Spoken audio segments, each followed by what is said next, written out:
All right, highly requested for my YouTube, the start of YouTube.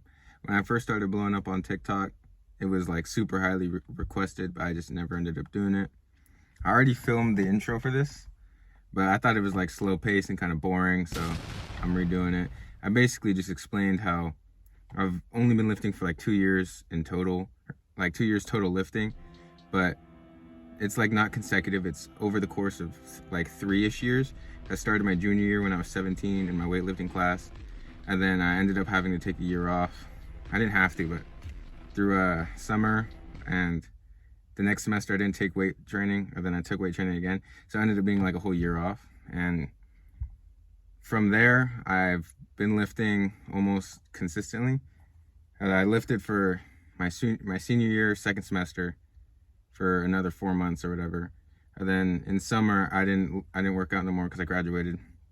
I got a membership at the gym I'm about to go to right now. And I've been lifting there consistently since, I know the day, it was like June 6th or something, June 16th of 2023, I think. And now it's 2025, so about a year and a couple months, almost 2 years now, something like that. Anyways, the workout I'm about to show you guys is from yesterday. Right now, I'm about to hit legs. I got my pre-ready. So, yeah. I push myself to the edge of my limits and beyond, but you've been born with a natural talent far beyond my own. No amount of training could have closed the gap between us. I realize that now.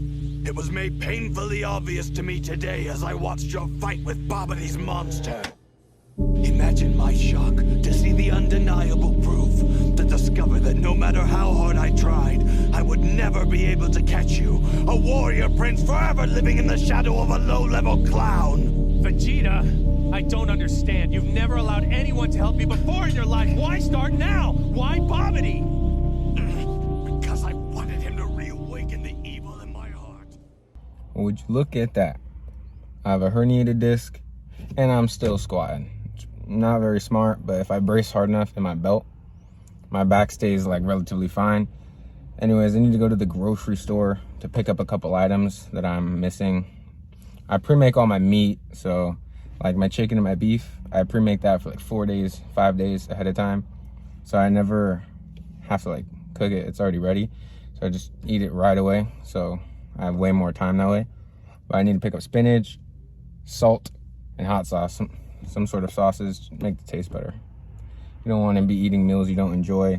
You need to be able to stick to your diet, because if you don't, you're far more likely to cheat and then just stop doing it altogether. So make sure you actually make a diet that you enjoy, or else you will definitely cheat eventually and then just stop doing it altogether.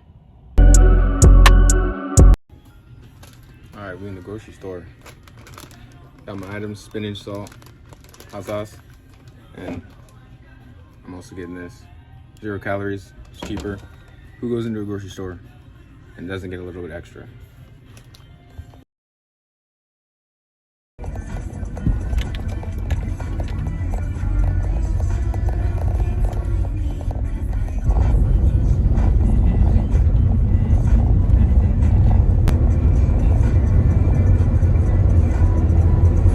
I didn't talk to the camera at all during the workout because that's just kind of weird. I might end up doing it in the future, who knows. Anyways, I'm gonna use this time to tell you a couple of the things that I did to help like completely maximize my results off of like the hours, days, weeks that I spent like researching how to bodybuild the best way, learning from coaches that I see online, and listening to the most in-depth, thorough podcasts repeatedly. At work, I'm allowed to listen to podcasts, so I'm just at work the entire time listening to podcasts about bodybuilding, about nutrition, and about training. I end up rewatching the same ones over and over again because I can't even find any new ones at this point. And I end up learning a couple things from them even when I rewatch them. And applying what I learned helped me so dramatically. The main person I listened to is probably Sebastian Burka, his podcast, Brass Tack Bodybuilding. I've seen some extremely noticeable changes just from adding some of the things that they've mentioned in their podcast. I've seen some extremely noticeable changes over just like a week, even going from like 3 meals to 6 6 meals, literally the same amount of food and the exact same food. But it's about how you like time the nutrients in order to keep your metabolism elevated and not let yourself become more insulin resistant, which is really bad for nutrient partitioning inside of your body. And I feel like that was a really big problem for me on all my bulks. I would end up eating really big meals and like getting full and like probably spiking my insulin like crazy, eating like 150 plus grams of carbs in a single meal, pushing like 4,000 calories with only 3 meals. Definitely not good.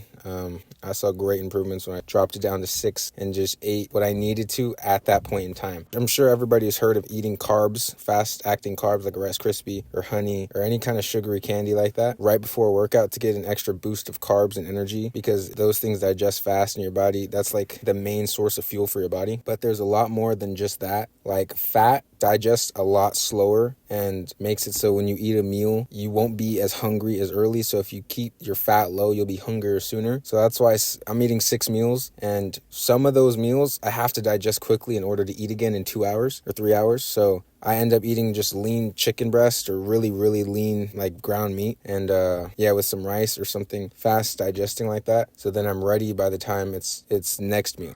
Fat, I keep my fat really low. Like I rarely eat above 70 grams. Usually I'm like almost exactly at 60 every day. I don't really like care about the macros that much, but I do keep the fat low. And for the protein, whether I'm cutting, whether I'm bulking, whether I'm maintaining, even if I'm like not paying attention and just doing whatever, I always make sure to keep my protein high. When you eat protein, your body burns 15 to 30% more calories digesting the meal. It's a lot better to keep that higher than carbs or fat, because it'll end up keeping you leaner and you could eat more calories and gain less fat.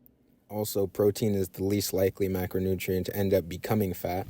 So that's another reason to eat more protein. Like I'm eating around 275 grams a day, sometimes more, sometimes a little less. I'm not very strict about it. I just eat what I need to eat in the moment. Also, my triceps look kind of crazy in this, I'm not going to lie. I've never seen them from this angle. They're just bulging off my arm. I think that's pretty cool, I'm not going to lie. Especially considering most of the bulk, like halfway through, I kind of just stopped trying very hard on triceps. Arms in general, I've always just struggled to get a mind-muscle connection with them. If I really tried, I could, but the next week, I'll just end up forgetting how to hit arms. I find it extremely boring, and I just don't like training arms very much. Take a look at this. I don't care how experienced you are, how long you've been lifting, how much you lift, anything like that. You need to take a second before your set to actually like set your mind up for the lift. Every single set needs to be like a PR in your head. You need to be nervous and convince yourself. Your hands need to be sweating.